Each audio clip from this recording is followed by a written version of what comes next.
Hello dear students, welcome back to Scholar Study Centre. मैं Robin Chaudhary एक बार फिर आपका स्वागत करता हूं हमारी 30 डे स्कोर बूस्टर सीरीज में। साथियों, जैसा आप जानते हो आपका एग्जाम है सीजीएल टीए 2 का 25 अक्टूबर को, एंड उसके लिए प्रीवियस ईयर बेस्ड हमारी सीरीज चल रही है, जिसमें अभी आज हम स्टार्ट करने वाले हैं 7 मार्च 2023 को जो सीजीएल ने एग्जाम लिया था उसके क्वेश्चन को इंग्लिश सेगमेंट के हम स्टार्ट करने वाले हैं। इससे पहले 2 मार्च, 3 मार्च, 4 मार्च, 5 मार्च जो भी पेपर हुए थे, 6 मार्च, उनके क्वेश्चंस इंग्लिश के section wise and segment wise segregate करके हम लोग डिस्कस कर चुके हैं अभी तक। आप जैसे जानते हैं कि सीजीएल में अभी 45 क्वेश्चंस टीयर 2 में मेंस में इंग्लिश के हैं। सबसे ज्यादा वेटेज है तो वो प्रैक्टिस भी ज्यादा मांगता है, स्पेशली तब जब पैरा जंबल्स और आपके क्लॉज टेस्ट और पैसेजेस जो एसएससी ने है थोड़े से टफ लेवल के देने शुरू किए, टिपिकल लेवल के देने शुरू किए। तो चलिए उसी प्रॉब्लम को सोल्व करते हुए आज 7 मार्च के ग्रामर बेस्ड क्वेश्चंस को हम लोग डिस्कस करने वाले हैं। And today is our day 17th session है हमारा। ठीक है दोस्तों, चलिए आगे बढ़ते हैं, हमारे क्वेश्चंस देखते हैं कि हमारे क्वेश्चंस एसएससी ने इस पर्टिकुलर डे पर क्या क्वेश्चंस पूछे थे। The following sentence has been split into 4 segments. Identify the segment that contains a grammatical error. ठीक है, एरर डिटेक्शन का क्वेश्चन है, देखते हैं। Daniel sat on, बिल्कुल सही है, अभी तक कोई इशू नहीं है। His new bike, ठीक है, अपनी नई बाइक पर बैठा, and went afar, and dash went afar right, ठीक है। देखिए पार्ट 1, 2 एंड 4 में कोई भी एरर नहीं है, एरर है पार्ट 3 में। यहां पर आपका एरर आएगा वेंट अफार। ये जो अफार है ना दोस्तों, ये जो अफार है इसका मतलब होता है, एक सेकेंड रुको,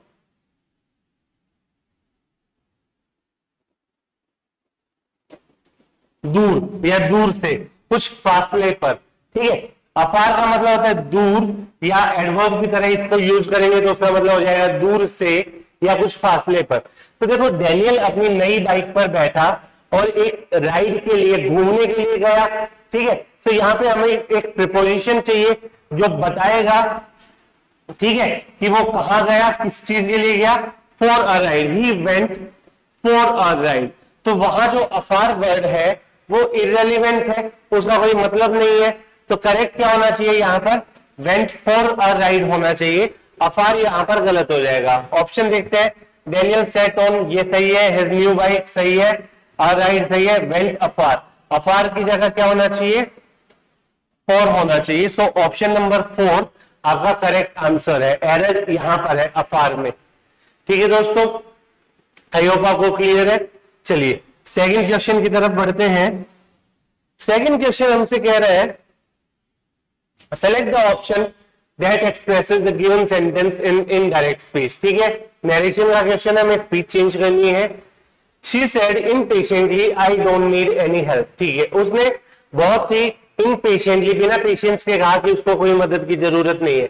सीधी बात है, ये पोर्शन आपका रिपोर्टेड वर्ब, ये आपका रिपोर्टेड स्पीच। सीधी सी बात है, ये पास्ट में चल रहा है तो उसके अकॉर्डिंग रिपोर्टेड स्पीच को चेंज करेंगे। अभी क्या लिखते हैं हम, इसको एज इट इज उतारते हैं। She said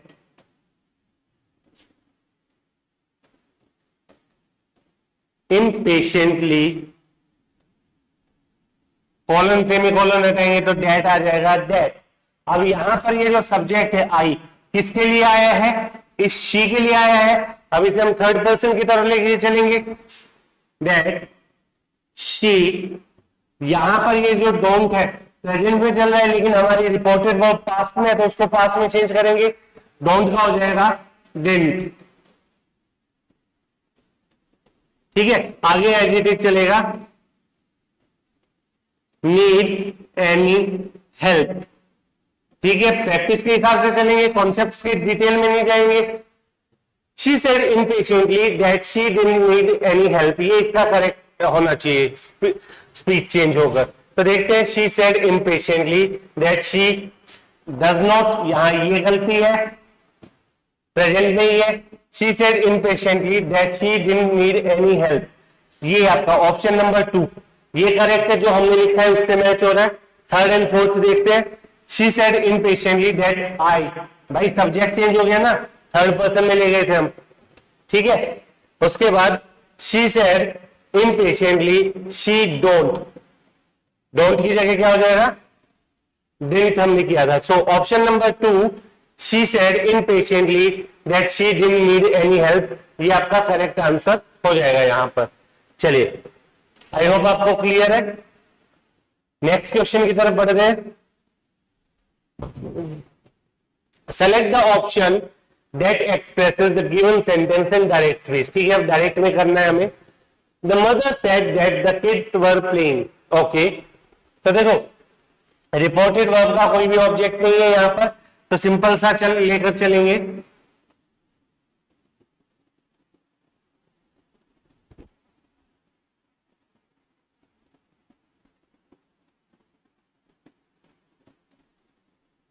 the mother said that हटा देंगे, ठीक है। अब देखो यहां से शुरू करते हैं, द किड्स वर प्लेइंग, सबसे पहले इसका सब्जेक्ट द किड्स हो गया। अब देखो यहां पर वर है, क्यों वर है, क्योंकि जब इसे इनडायरेक्ट में किया था तो रिपोर्टेड वर्ब के अकॉर्डिंग ये पास्ट में चला गया था, लेकिन अब जब हम डायरेक्ट में कर रहे हैं तो ये पास्ट में होना जरूरी नहीं है, क्योंकि मदर कह रही है एंड उसके डायरेक्ट स्पीच अगर है तो ये जो वर है पास्ट में है, ये अभी हो जाएगा। द किड्स आर, नीचे लिख देता हूं, playing. The mother said the kids are playing, क्योंकि उसने तो प्रेजेंट में बात बोली है ना, एंड जो उसका रिपोर्टेड वर्ब पास्ट में था, इस वजह से रिपोर्टेड स्पीच पास्ट में जाता है इनडायरेक्ट में, लेकिन अभी तो डायरेक्ट की बात कर रहे हैं। तो देखिए ऑप्शंस मैच करते हैं। The mother said the kids have been गलत है, द मदर हैज सेड गलत है ये, ठीक है। The mother said the kids are playing, option number 3 ये आपका करेक्ट आंसर है। थर्ड ऑप्शन जो है यही आपका करेक्ट आंसर है। फोर्थ भी देख लेते हैं। द मदर टोल्ड, टोल्ड की जरूरत नहीं है क्योंकि यहां पर आपको ऑब्जेक्ट तो गिवन है ही नहीं। इसके बाद की टोल्ड किसको कहा, the kids had been playing, reported speech भी गलत कर रखी है इसमें। सो आपका करेक्ट आंसर क्या है, option number 3 the mother said the kids are playing, ठीक है। चलिए बढ़ते हैं अगले क्वेश्चन की तरफ। आई होप आपको ये समझ में आया एंड क्लियर है। Select the option that expresses the given sentence in active voice, ठीक है, वॉइस चेंज करना है हमें, ये पैसिव में गिवन है, एक्टिव में करना है। The story of his uncle's mysterious disappearance was first heard by Rajat in his childhood, ठीक है। देखो उसके अंकल की जो रहस्यमयी गायब होने की कहानी थी वो रजत ने पहली बार अपने बचपन में सुनी थी, ठीक है। सो यहां पे आपका सब्जेक्ट कितना लंबा हो सकता है, देखो इतने को पूरे को सब्जेक्ट ले लो, ठीक है। और उसके बाद है आपका वाज फर्स्ट हर्ड, ठीक है, ये आपका वर्ब वाला पार्ट हो गया। बाय ये आपका ऑब्जेक्ट वाला पार्ट हो गया। सो क्या करेंगे हम, ये जो ऑब्जेक्ट है इसको सब्जेक्ट की पोजीशन पर रख देंगे सबसे पहले, ठीक है। ये आपका सब्जेक्ट हो गया रजत। अब रजत ने पहली बार सुनी थी, रजत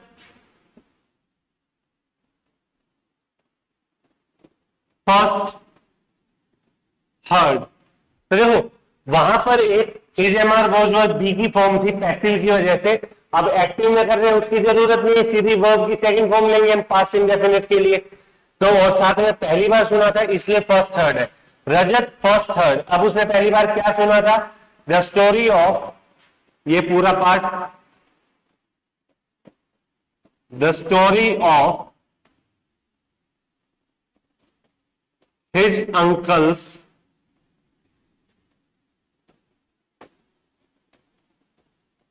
mysterious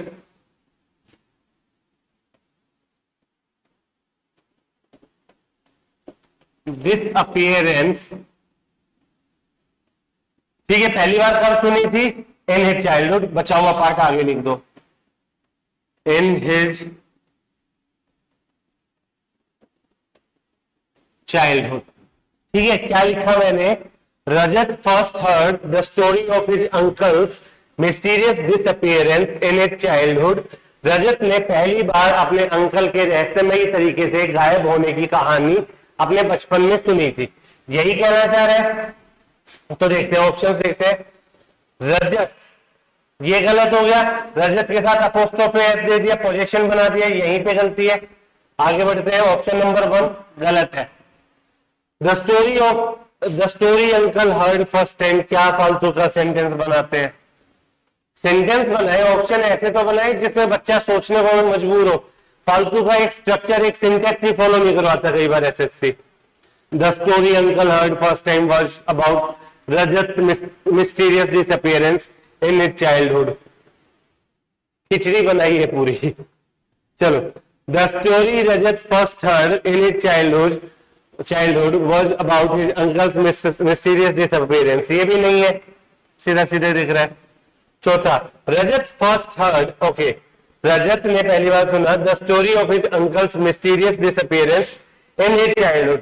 ऑप्शन नंबर 4, चौथे नंबर का जो ऑप्शन है ये सही है साथियों। क्या कह रहे हैं? रजत ने पहली बार अपने अंकल के रहस्यमयी तरीके से गायब होने की कहानी अपने बचपन में सुनी थी। तो Rajat first heard the story of his uncle's mysterious disappearance in his childhood. Option number 4 हमारा करेक्ट आंसर है। ठीक है, चलिए, आई होप आपको समझ में आया है। कॉन्सेप्ट पे तो हम जान ही रहे, प्रैक्टिस के हिसाब से चल रहे हैं सिर्फ। कॉन्सेप्ट के लिए भी सीरीज लेकर आएंगे बाद में आपके लिए जल्दी। Select the most appropriate option that can substitute the underline fragment in the given sentence. ठीक है, सब्स्टिट्यूशन का है इंप्रूवमेंट के लिए।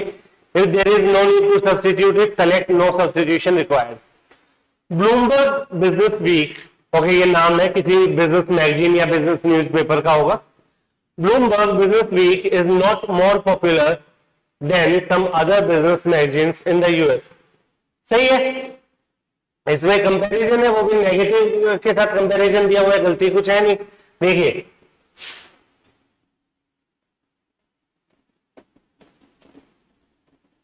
पॉपुलर वर्ड है, ठीक है, इसका अगर आपने कंपैरिजन करना है, यहां पे क्या है?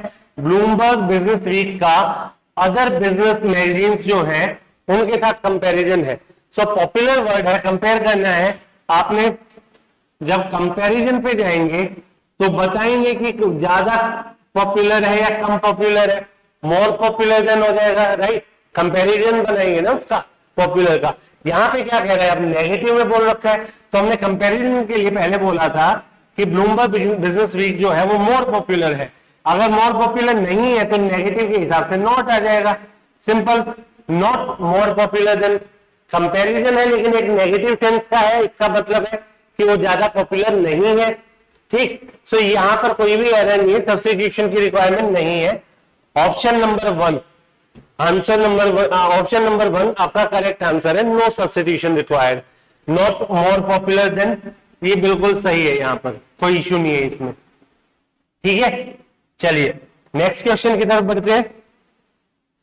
नेक्स्ट क्वेश्चन हमसे कह रहे हैं select the option that expresses the given sentence in active voice. ठीक है, वॉइस चेंज करनी है passive to active. A new invention has been made by him. ठीक है, किसने करी है इन्वेंशन? इसने। क्या हुई है? उसने क्या किया है? अ न्यू इन्वेंशन। ठीक है, बीच में हैज बीन और वर्ब की थर्ड फॉर्म है। ठीक है, तो इसको क्या करेंगे? सीधी सी बात है, जो ऑब्जेक्ट है आगे उठा लो सब्जेक्ट की जगह ही। अब has been, has plus been plus verb की third form, has plus been plus verb की थर्ड फॉर्म। सिंपल क्या करेंगे? ही हैज मेड, हैज या हैव प्लूरल होता तो हैव आता, हैज प्लस वर्ब की थर्ड फॉर्म, सीधी सी बात। हमारा प्रेजेंट पार्टिसिपल पर ले गए इसे, बीन हट जाएगा क्योंकि वो पैसिव में था। ही has made a new invention, he has made a new invention. तो देखते हैं ही हैड बीन मेकिंग गलत, ही वॉज मेकिंग गलत, ही वर मेकिंग गलत, ही has made a new invention सही। ऑप्शन नंबर 4, ऑप्शन का सहारा सीजीएल हमारा सुना होगा पहले, ठीक है। चलो ऑप्शन नंबर 4 जो है ये हमारा करेक्ट आंसर है, तो इसको मार्क कर लीजिएगा। आई होप आपको समझ में आया है ये। नेक्स्ट क्वेश्चन की तरफ चलते हैं। नेक्स्ट क्वेश्चन हमसे कह रहे हैं दोस्तों, the following sentence has been split into 4 segments. Identify the segment that contains a grammatical error. Okay. Everybody stared when me entered the drawing room. Okay. देखो सीधी सीधी गलती दिख रही है भाई। When me entered, यहां पर ये आपको ऑब्जेक्टिव केस में गिवन है। ऑब्जेक्टिव केस में गिवन है, काम कौन कर रहा है? रूम के अंदर, ड्राइंग रूम के अंदर एंटर किसने किया? इसी ने किया था। अगर ये कुछ भी काम कर रहा है, कुछ भी काम कर रहा है आपका, तो ये ऑब्जेक्टिव केस में क्यों जाएगा? ये सीधी सी बात है। ये किस में आना चाहिए? किस में आना चाहिए? सब्जेक्टिव केस में। बोलो हाँ ना, सब्जेक्टिव केस में ये होना चाहिए। तो मी का क्या हो जाएगा? आई। एवरीबडी स्टेयर्ड, हर किसी ने घूर के देखा जब मैं ड्राइंग रूम में घुसा, तो मी कट के क्या हो जाएगा? आई हो जाएगा। एवरीबडी स्टेयर्ड सही है। एंटर्ड व्हेन मी हटा के हमें आई करना है। ऑप्शन नंबर 3 हमारा करेक्ट आंसर है। ठीक है साथियों, चलो आगे बढ़ते हैं। आई होप ये समझ में आया था, सिंपल था। नेक्स्ट देखते हैं। Select the option that expresses the given sentence in passive voice. ठीक है, एक्टिव टू पैसिव कन्वर्ट करना है। The courier boy did not deliver the parcel. क्या डिलीवर नहीं हुआ? पार्सल डिलीवर नहीं हुआ। ठीक है, ये आपका वर्ब का सेगमेंट हो गया। ये आपका यहाँ सब्जेक्ट का पार्ट है। ठीक है, तो देखो जो ऑब्जेक्ट का पार्ट है उसको सब्जेक्ट के लिए ले आओ। द पार्सल, अब देखो डिड नॉट डिलीवर है, यहां पे अगर उसके ऊपर पैसिव फॉर्म में जा रहे हैं तो वॉज के साथ आएगा, इजएमआर वॉज वर्ब के साथ आएगा। ठीक है, द पार्सल वॉज, अब देखो नेगेटिव है, वॉज नॉट, डिलीवर है, वॉज की थर्ड फॉर्म जाएगी बी प्लस बी3, वॉज प्लस बी3, नेगेटिव आ गया बीच में इसलिए नॉट लिख दिया। Was not delivered, the parcel was not delivered. किसके बाद, किसके द्वारा नहीं डिलीवर किया गया? The courier boy was not delivered by the courier boy। ठीक है, the parcel was not delivered by the courier boy। देखते हैं हमारा ऑप्शन मैच करके। The parcel was not delivered bye, पहला ही ऑप्शन सही है, बाकी पढ़ के देख लेते हैं। द पार्सल हैड बीन गलत, द पार्सल हैड नॉट गलत, the parcel did not deliver, parcel किसी को डिलीवर थोड़ी करेगा। सो करेक्ट ऑप्शन है आपका, करेक्ट आंसर है option number 1, the parcel was not delivered by the courier boy. ठीक है, कोरियर बॉय के द्वारा पार्सल डिलीवर नहीं किया गया। ठीक है साथियों, आई होप समझ में आया है, क्लियर है। आगे चलते हैं नेक्स्ट क्वेश्चन की तरफ। नेक्स्ट क्वेश्चन हमसे कह रहा है, select the option that expresses the given sentence in direct speech. ठीक है, इनडायरेक्ट टू डायरेक्ट करना है हमें। Harry said that he would not be in town on Friday. तो देखो सीधा बना लेते हैं, हैरी सेड, ये होगी आपकी रिपोर्टेड वर्ब, सीधी सी चीज है। एज इट इज आ गया, दैट हट गया, हमारे कॉलन सेमी कॉलन लग गए। हैरी सेड, दैट हट गया। अब ये जो ही है ये किसके लिए है? हैरी के लिए है। और हैरी जब इसको फर्स्ट पर्सन के अकॉर्डिंग बात कर रहे हैं तो क्या होगा? आई। क्या हो जाएगा? आई। अब देखो वहां पर वुड है, वुड किसका फास्ट फॉर्म लेके आता है? विल का, क्योंकि यहां पर रिपोर्टेड वर्ब खुलकर रिपोर्टेड स्पीच को भी अपने साथ पास्ट में ले गई थी, इसलिए क्या होगा? Harry said I will, negative है तो नॉट, विल नॉट बी, कहां नहीं होगा? इन टाउन, आगे सेम है, ऑन फ्राइडे।